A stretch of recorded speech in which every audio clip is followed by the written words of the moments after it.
आज हम class 10th का जो हिंदी का पोर्शन है उसका ऑब्जेक्टिव क्वेश्चन का आंसर की को देखने वाले हैं, ठीक है, जो 2024-25 एग्जाम के लिए जारी किया गया है, ठीक है, मॉडल से। तो चलिए हम क्वेश्चन को सॉल्व करते हैं।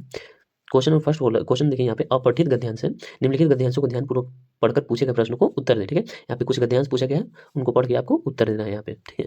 तो यहाँ से उसी से रिलेटेड कुछ क्वेश्चन पूछे गए हैं। क्वेश्चन में फर्स्ट बोल रहा है कि स्वस्थ जीवन जीने के लिए गद्यांश में किन मुख्य स्तंभों का उल्लेख किया गया है, ठीक है। तो इसका जो है ऑप्शन नंबर क्या हो जाएगा, इसका जो है ऑप्शन नंबर फर्स्ट सही हो जाएगा, ठीक है। संतुलित आहार, नियमित व्यायाम और पर्याप्त नींद, तीनों की आवश्यकता होती है। क्वेश्चन नंबर फर्स्ट का ऑप्शन नंबर ए सही। आगे बढ़ते हैं क्वेश्चन नंबर सेकंड की ओर। क्वेश्चन नंबर सेकंड बोल रहा है कि स्वास्थ्य का सीधा संबंध किससे है, सामाजिक जीवन से है, दैनिक कार्यों और उत्पादकताओं से है, या फिर सी धन की संपत्ति से, और टी है भागदौड़ भरी जिंदगी से। तो सेकंड का ऑप्शन नंबर बी सही हो जाएगा, ठीक है। आगे बढ़ते हैं क्वेश्चन नंबर थर्ड की ओर। क्वेश्चन नंबर थर्ड बोल रहा है कि तनाव से बचने के लिए गद्यांश में क्या उपाय सुझाया गया है। तो इसका आंसर हो जाएगा ऑप्शन नंबर बी सही, ठीक है, सकारात्मक सोच रखना। आगे बढ़ते हैं क्वेश्चन नंबर फोर की। क्वेश्चन नंबर फोर बोल रहा है कि भाग दौड़ भरी जिंदगी में स्वास्थ्य को नजरअंदाज करने का क्या परिणाम हो सकते हैं।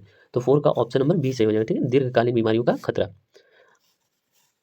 यहाँ पे देखिए निम्नलिखित पद्यांश दिया गया है, ठीक है, और इसको पढ़ना है और इसी से रिलेटेड कुछ प्रश्न दिए गए हैं, ठीक है। तो क्वेश्चन नंबर 5 बोल रहा है कि पद्यांश के अनुसार नारी के बिना क्या अधूरी है।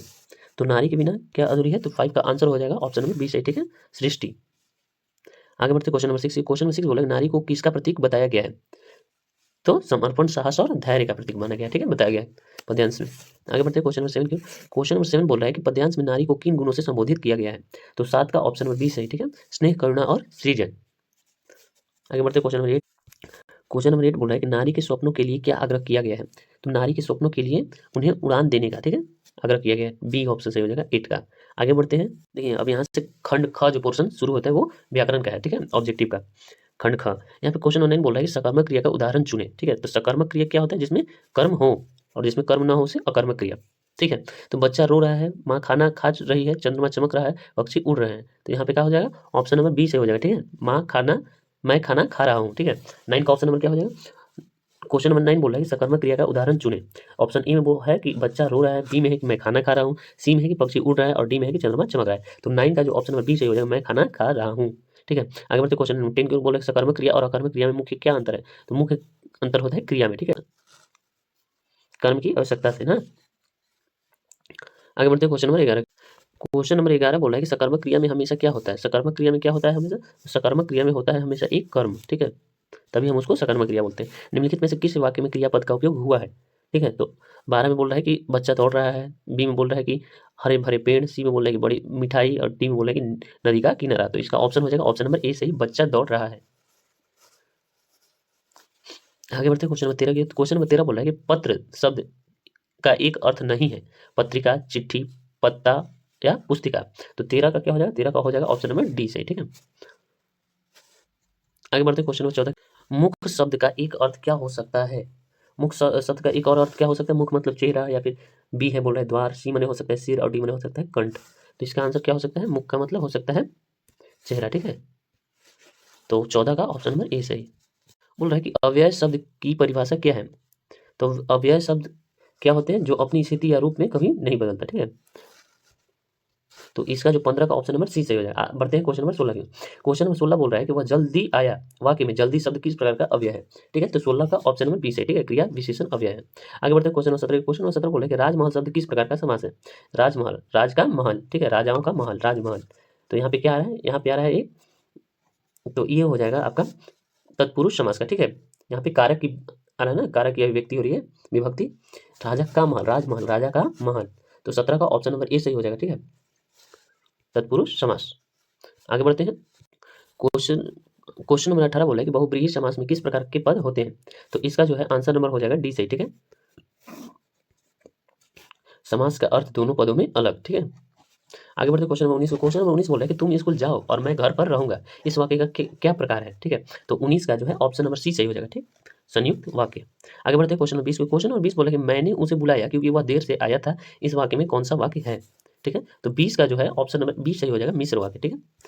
आगे बढ़ते हैं क्वेश्चन नंबर 21। देखिए ये जो गद्यांश है वो पाठ्य पुस्तक से आधारित है, ठीक है, और उसी से रिलेटेड क्वेश्चन पूछा है कि क्वेश्चन पूछ रहा है कि गद्यांश को ध्यान से पढ़िएगा, और उसी से रिलेटेड क्वेश्चन पूछा है 21, 22, 23 में, ठीक है। तो क्वेश्चन नंबर 21 बोल रहा है कि गद्यांश में लेखक को किस बात का दुख हो रहा था। तो 21 का जो है ऑप्शन नंबर ए सही हो जाएगा, ठीक है, कौम की मानसिकता और अपने देश के प्रति उनकी निष्ठा। यहाँ पे दिया होगा, ठीक है, यहाँ पे देखिए, यहाँ पे ये है ना, तो इसी में क्वेश्चन इसी से पूछ रहा है, इसी में ढूंढना है गद्यांश में कहाँ क्या बोला है और इसका क्या उत्तर होना चाहिए। आगे बढ़ते हैं क्वेश्चन नंबर 22 की ओर। क्वेश्चन नंबर 22 बोला है गद्यांश में लेखक का यह विचार सुभाष की आंखों पर चश्मा नहीं होगा का क्या अर्थ है। 22 का जो आंसर हो जाएगा ऑप्शन नंबर बी सही, ठीक है। सुभाष चंद्र बोस की मूर्ति में कोई भी कमी थी, ठीक है।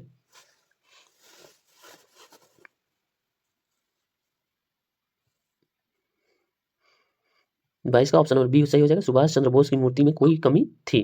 आगे बढ़ते हैं क्वेश्चन, यहाँ पे देखिए गद्यांश का ही कुछ पार्ट दिया, उसी गद्यांश का कुछ पार्ट यहाँ पे दिए गए हैं, ठीक है, जो ऊपर दिया गया, इन्हें पढ़कर इसका आंसर देना है। और वो जो ऊपर वाला जो गद्यांश है, ठीक है, ये बाल गोविंद पर दिया गया है और उसी से रिलेटेड यहाँ पे क्वेश्चन पूछ रहा है। तो यहाँ पे क्वेश्चन नंबर 23 बोल रहा है कि भगत का निर्णय क्या था। तो 23 का जो आंसर हो जाएगा ऑप्शन नंबर बी सही, ठीक है। पढ़िएगा गद्यांश तो पता चलेगा कि पतोहू की दूसरी शादी कराने का, ठीक है, बी। 23 का बी, पतोहू ने क्या कहा था जब भगत ने उसे घर छोड़ने के लिए कहा। तो 24 का जो है आंसर हो जाएगा ऑप्शन नंबर सी सही, मैं आपके लिए बुढ़ापे में भोजन बनाऊंगी, ठीक है। आगे बढ़ते हैं, यहाँ पे देखिए निम्नलिखित पद्यांश को ध्यानपूर्वक पढ़ के दिए गए प्रश्नों के लिए सही उत्तर का चयन कीजिए। यहाँ पे कुछ पद्यांश दिए गए हैं, इनको पढ़ना है और इसी से रिलेटेड क्वेश्चन पूछा गया है, उसका आंसर देना है। क्वेश्चन नंबर 25 बोल रहा है कि गर्भन के अर्भक दलहन में अर्भक का क्या अर्थ है, ठीक है। गर्भन में अर्भक दलहन में अर्भक का क्या अर्थ है। तो इसका जो है आंसर हो जाएगा 25 का ऑप्शन नंबर सी सही, ठीक है।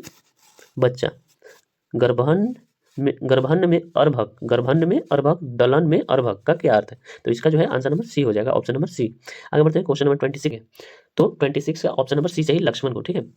आगे बढ़ते हैं क्वेश्चन नंबर जो है 27, विपुल बार महिदेव में किस संदर्भ में प्रयोग है। तो महिदेव जो है 27 का ऑप्शन नंबर ए सही हो जाएगा, महादेव शिव को, ठीक है। बढ़ते हैं क्वेश्चन नंबर 28 की ओर। क्वेश्चन नंबर 28 में बोला है कि परशु विलोकु महिप कुमारा ने परशु किसके लिए प्रयुक्त किया। परशु विलेकु महिप कुमारा में परशु किसके लिए प्रयुक्त हुआ है। तो 28 का जो है आंसर ऑप्शन नंबर ए सही हो जाएगा, एक युद्ध अस्त्र, ठीक है। 29 बोले गंतोक का क्या अर्थ है। गंतोक, तो गंतोक का अर्थ है पहाड़, ठीक है। तो 29 का ऑप्शन नंबर डी सही। आगे बढ़ते क्वेश्चन नंबर 30 की। क्वेश्चन नंबर 30 बोला है कि जितेंद्र नार्गे की जीप में किसकी तस्वीर लगी हुई थी। और ये जो है हिंदी का सबसे आखिरी ऑब्जेक्टिव क्वेश्चन है, ठीक है। तो इसका जो है आंसर हो जाएगा ऑप्शन नंबर बी सही, ठीक है, दलाई लामा।